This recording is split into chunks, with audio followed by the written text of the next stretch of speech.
A desert planet with twin suns. His name is Boba Fett. Boba Fett? Where? I am Boba Fett. Welcome back to Twin Sun Talks, Regs. I'm your host, Jonah Liu. Thank you so much for listening, and welcome to our fourth Book of Boba Fett review and breakdown. Let's not waste any time and dive straight into I Have Spoken. I have spoken. So as usual, we're going to be starting out with our non-spoiler review, followed by a full spoiler breakdown and review, and then ending with some theories about what we're going to be seeing from the show moving forward. So as far as my non-spoiler review goes for episode 4 of the Book of Boba Fett, The Gathering Storm, what I have to say is we're back. This episode starts a bit slow but picks up big time. It's got me so very pumped for the rest of the show and very pleased with how the characters are being handled. We're starting to pick up steam and I can't wait to see where we end up. That's about all I feel like I can say without spoiling anything. So if you don't want any spoilers, then go ahead and stop listening right now until you've finished up watching, and then this will still be here whenever you're done. So spoiler warning, spoiler. Okay, let's go. So, the first thing I have to talk about is the flashbacks, and that makes up a solid half to 2/3 of this episode. It's a pretty solid, significant amount, but we got some awesome clarity on what happened with Slave 1 and how Boba came to be with Fennec, and this also gives us gives us a timetable for how long he was with the Tuskens. He was with the Tuskens for basically the full 5 years between Return of the Jedi and The Mandalorian. And we don't necessarily know how long he was by himself, but it stands to reason that it wasn't too long.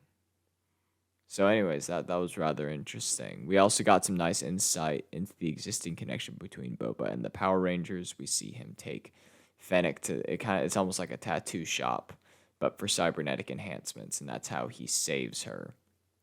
So, I mean, that's something. I like that the other Power Rangers weren't in this episode. That that made things better. The beginning dragged on for a bit, but it wasn't like bad. It was just kind of like, okay, let's keep going.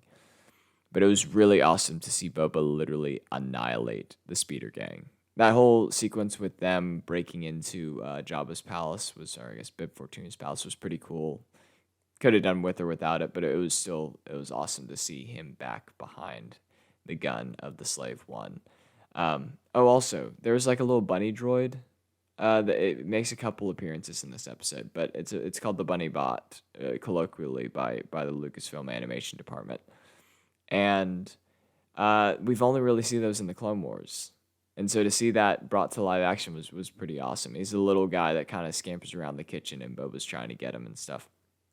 But that was pretty cool. But anyways, I loved seeing Boba just destroy the biker gang without remorse. I love the justice for the Tuskens.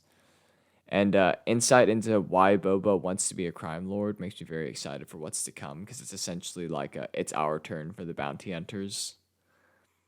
And I'm really thinking that might be an indication of who's going to be coming into the show down the line. So that's very exciting. I'm excited to see what other scores he has to settle, because he said scores, plural. And so I don't know if that was just like the Sand Riders and then also the Sarlacc, I guess. But I don't know. I feel like he might have some other scores that he might want to settle a bit. So I'm kind of excited. It makes me think these flashbacks may not be over. The bit with the Sarlacc was really, really interesting. The Sarlacc was an awesome jump scare. I honestly thought that the Sarlacc was dead. I just figured since the arms were kind of limp. But I guess it's kind of like almost playing possum. It's kind of like a Venus flytrap where it appears to not be like a dangerous predator. It's very unassuming, and it kind of lies dormant until it needs to strike. But the seismic charge into the Sarlacc was awesome. If you don't know this, the seismic charge is that blue ringed weapon that's like the bomb that the Sarlacc swallowed. You see it used in Mando and in Attack of the Clones. One of the coolest weapons in Star Wars, and I was so pumped to see that. But this is why earlier I said that I don't think that the flashbacks are over, because I think they honestly might be, because I don't know. Boba did say he has scores to settle, so he did with the Nikto Sand Riders. He got his armor back, and he killed Bib Fortuna. So I guess that might be all that he has to do. But I don't know. I still feel like, so early on I said that I thought that the Book of Boba Fett is like a hit list that he has, but the Book of Boba Fett honestly might just be the story of Boba Fett. And so I'm not entirely sure, but we end this flashback with where we see Boba at the end of Mando Season 2 in that post-credit scene. And then also he's fully healed after that. So maybe there aren't any more flashbacks because he won't be going into Bacta anymore. I don't know. I wouldn't mind if there were no more flashbacks. I kind of want to spend more time in the present day. But at the same time, the flashbacks have been pretty interesting. So I guess it depends on what they do with them. I guess we could get more whenever he's just sleeping, but I'm not entirely sure. But that being said, Boba is back, and this is going a little bit back into the flashbacks. I find it interesting that he doesn't remember having his armor whenever he exited the Sarlacc pit. He was probably just delirious after escaping and didn't remember exactly how it happened. But I thought that was kind of strange.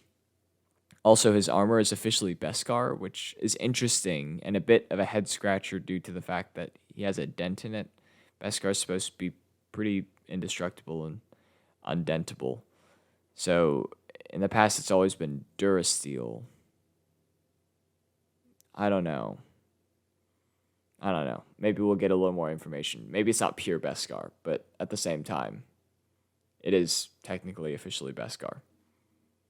Like I said before, he's officially done healing from the Sarlacc in his time in the Dune scene. I think he's absolutely ready to kick butt. I'm really, really excited to see him kind of go wild on some folks. We got some more Black Chrysanthemum action, and this is what I wanted to see from such a brutal character. I say that like I've been anticipating seeing him on the big screen. I don't know too much about him, but I was ready to be a little skeptical if he spared the Trandoshan because of Garsa's offer, but they didn't disappoint. I love that he just went ahead and was like, okay, I'm going to tear his arms off anyways. And I loved seeing his hate for the Trandoshans on screen. For backstory, Trandoshans and Wookiees have pretty solid animosity for each other. Trandoshans, who are the lizard people that Bosk is the same species of, and they're the ones that were like gambling in the sanctuary. The Trandoshans hunt Wookiees for their pelt and then also sell them into slavery, and Wookiees understandably don't like that. So they tend to kill or otherwise dismember any Trandoshans that they encounter. And Trandoshans can grow their limbs back because they're reptilian. But Chrysanthemum went as far as to use a fellow Wookiee as bait to lure a group of Trandoshans in for the kill. And that meaning that Chrysanthemum was going to kill them. And I'm happy to see him working with Boba, and I'm very excited to see who else will join. The dinner scene. I liked that Boba didn't just roll over for the Trandoshans, Aqualish, and Klatooinians. I think that was a good touch, that he wasn't just ceding things to them. He was just kind of like, okay, if y'all don't want to help, I'm still going to be doing my thing, but these are my demands. I thought that was good. The show it's getting good, guys. It's getting good. He felt far more assertive and sure of himself. And then the Rancor was an awesome addition, that he was literally reaching through the little great thing.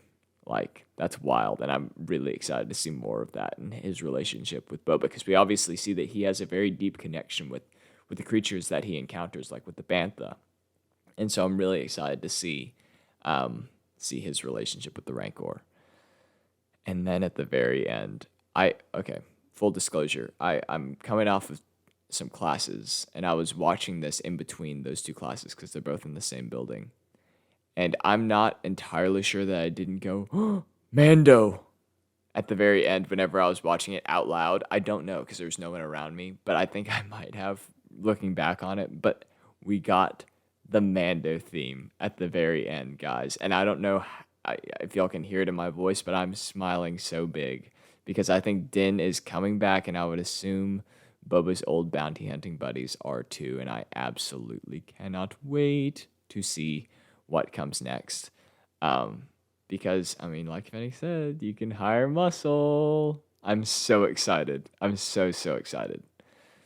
As far as my spoiler review, the beginning was a bit slow, like I said, but it ends very, very well, just with all the Chrysanthemum action and then the tease for what's to come. This show is taking big strides, and my hopes are really up for some big reveals and big cameos soon, and I'm really hoping that they deliver. There are only 3 episodes left, so I'm hoping for some real bangers. With that being said, I think that it's time that we dive into visions. To continue, we need one singular vision. My vision. Most of my theories remain the same.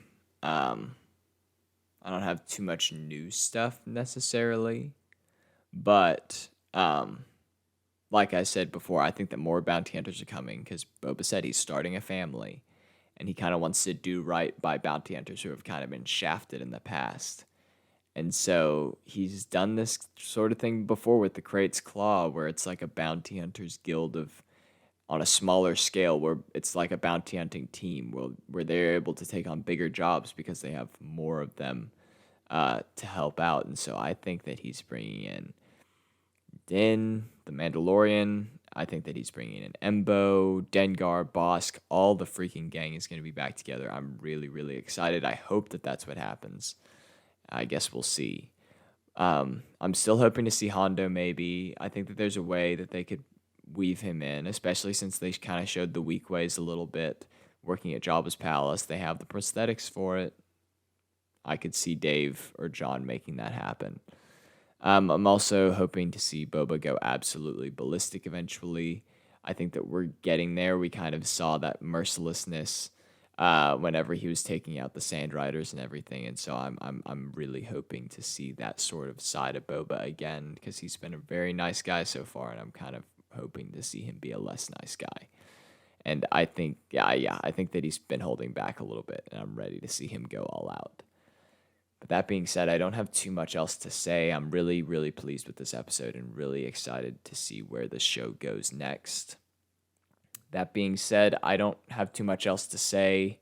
Remember to go check out my Instagram page. I'm on day 19 of my 31-day Star Wars challenge. We're nearing the end, so go ahead and check that out. Today's post is about the favorite Legends storylines of mine. And so go ahead and check that out if you're interested in that. Drop a comment if you so choose.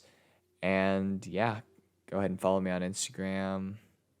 Next episode is episode 66, if that's any indication of what the subject matter is going to be. So stay tuned for that next Monday. That's about all that I have. Make sure to follow us on Instagram at Twin Sun Talks. Subscribe to us on YouTube, Twin Sun Talks Podcast. And follow us on streaming platforms, Spotify, Apple Podcasts. Just look up Twin Sun Talks. That's about all. You've taken your first steps into a larger world. May the Force be with you, and I will see y'all in the next episode. Bye, friends.